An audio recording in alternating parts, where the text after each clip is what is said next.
Sí, la Semana Tárrega nace de la idea de, desde la tierra de Tárrega,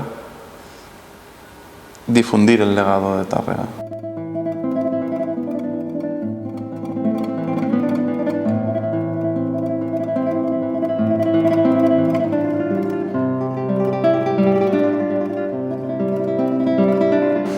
Hay unas masterclasses durante toda la semana,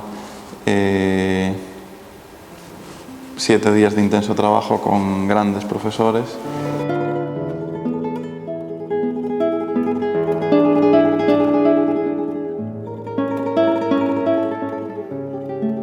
Son muchos los guitarristas de otros lugares, de otros países, que han venido aquí esta semana y que van a compartir esa música de Tárrega con diferentes sensibilidades.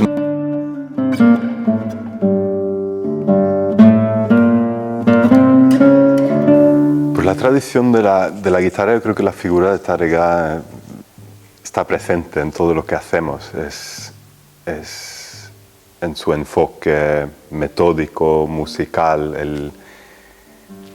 el aspecto principalmente expresiva de la guitarra. Creo que la figura de Tárrega deja una larga sombra, una tradición que nosotros continuamos, espero. Tárrega principalmente es como un abanderado de la guitarra. Es como el embajador de la guitarra desde esta tierra, desde Villarreal, al mundo.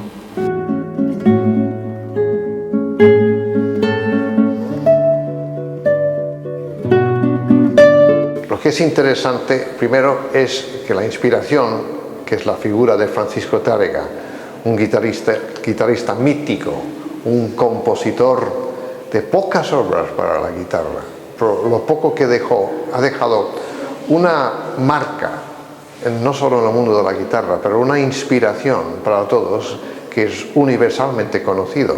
Y cuando digo universalmente, quiero decir universalmente, porque el tema de la Nokia está copiado, es el tema de Tárrega, así que realmente se convirtió, sin saberlo él, y muchos años después de morir, en un compositor universal.